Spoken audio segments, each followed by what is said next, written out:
Welcome back to CEO Money. I'm Michael Yorba, your host, with Mervyn Price, my co-host, and trusty right-hand man. All right, our next guest on the show is Nobel Drakolin, CEO, Arvada Labs. Nobel, welcome to the show. Thanks for being here.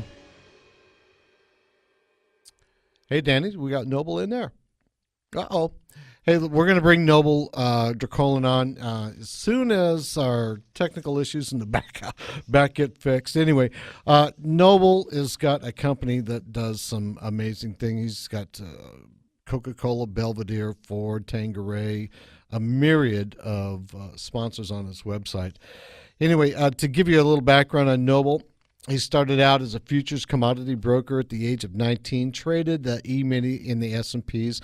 Believe me, it takes some guts to do this here in the industry. And then he moved on from that. He's authored a book on Wiley & Sons called Winning the Trading Game and Trade Like a Pro. And over his lifespan of some 20-year careers, he's traded stocks, options, futures for himself and his clients, and his books have been translated into multiple languages. And he's been a keynote speaker around the world, contributing and writing in dozens of magazines, and he's been on radio and TV as a finance commentator. And along with that, he's been involved in multiple tech startups, both as a consultant, investor, and director. And in his early years of conversion from paging the full digital cellular network from TDMA to CDMA, and I'll have him explain what those symbols mean. He successfully ran a venture that made mergers and acquisitions in three 900 megahertz and 150 megahertz and 450 megahertz spectrum. And at the introduction of DVDs, he successfully ran and sold off his VHS and DVD conversion studio. And then he had been part of guiding, consulting, and assisting in financing internet startups, both Web 1.0 and Web 2.0. And when Danny gets Nobel back on the show, where we're going to talk to him about the difference between augmented reality and virtual reality, what distinguishes that from the marketplace, and what makes it unique, and how he was received at Comic-Con, and what makes his patents so unique. But in the meantime, Merv, let's talk a little bit more about the type of content we're going to bring onto the show. We have some strategic partners that focus in the private equity business. And I wanted to talk about some of the things that we've seen come across our desk in PE, VC, and M&A.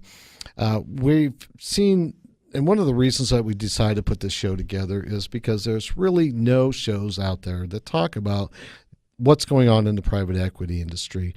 We've seen a lot of commercialization of this type of industry sector, but not somebody that drills down, looks into the hard-to-find companies and brings them onto the show. Murph, let's banter around a little bit about that while they're trying to get Nobel on. Interesting, Michael. It's really about the team we have and the resources that we put together.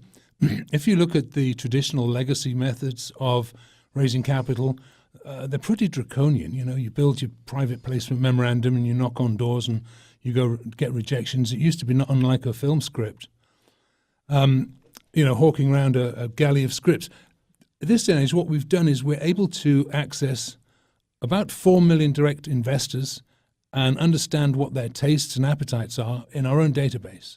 And Todd Sonoga, our Chief Marketing Officer, and his team have done a phenomenal job in managing, cleaning, and focusing that database. Along with that database, we're able to access, in an almost proprietary manner, an additional database that's on the web where they have current companies that are looking for capital, what round they're on, A, B, and C, the level of that round, the depth and penetration, who they are, a little bit about the company. And we're able to go to that and actually click on the CEO's name and get his information, get his wish list, because it's there and he's an opt-in. And then on the other side of that database, we're able to do the same with the money. So we can find the money, and then it tells you, is it venture capital? Is it an angel investor? Is it a high net worth individual? And their appetite, what type of thing they like investing, whether it's IT, healthcare, biotech, etc. Now, in inviting one group to meet the other group, either in lunches or over this radio show, we're able to streamline and accelerate the process of getting the right dry capital to the right user. One of the things that I wanted to talk about on the show as we go forward is incubators. We've seen a massive uptick in the population of incubator companies bringing these new technologies, creating commerce to the United States. What's been your thoughts on bringing incubator type entities onto the show so that we can talk to each other about, and they can bring these new technologies out to the table? Well, the term incubator implies that it's in development, as it were. It's growing. The one great thing I see about incubators is it's a little bit like shareware. You're able to share what you have with other resources in the same group of incubating companies, and then you have access to more talent without additional cost, as it were. So you're able to bring your ideas together and bring them to market quickly. And it is a pioneering approach of the United States, without a shadow of a doubt. Now, I'm not sure if North Texas leads the market in that, but I do know of many schools that encourage it. I know that many places in California as well have encouraged it. And I believe the incubator, it's from there, the gestation is the one of 4 or 5 will come out and grow into an actual huge thing, an oak tree. And that's what it does. It allows greater visibility of smaller projects to be able to grow faster and blossom better with greater accuracy and greater resources of people. One of the things that I think we should talk about as we go forward, let's just give a general on this one, like 5 of the most valuable startups in the United States. I want to bring those in. What are the unicorns startups of the U.S.?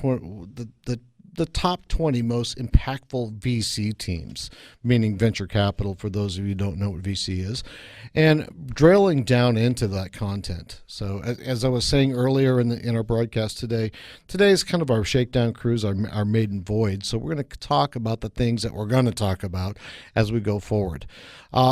We've got a nice show lined up for tomorrow, the healthcare segment, and from the feedback we've been getting prior to launch of the show is there's numerous stars that they're supposed to be bringing with them that back up their claims.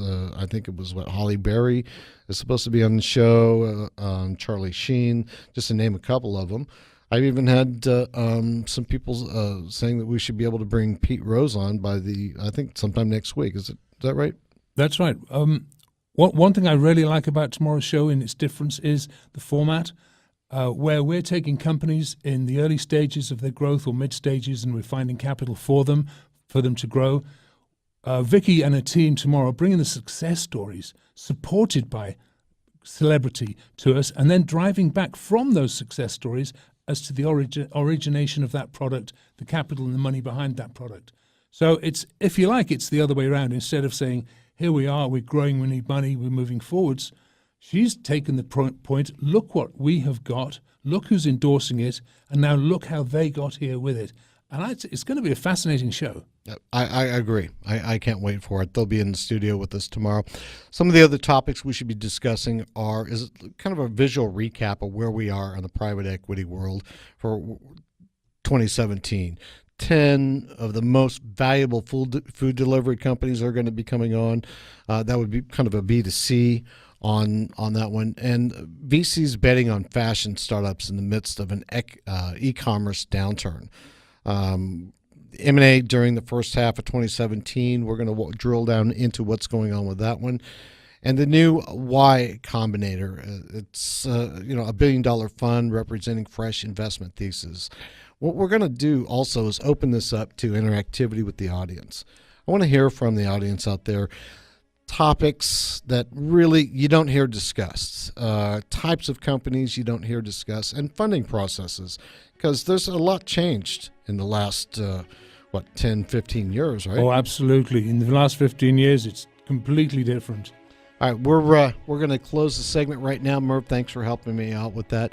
On the other side of this break, we're going to come back with Glenn Bierman, CEO Tycon Partners, and his president, Natalie DeMarco. We'll be right back with CEO Money.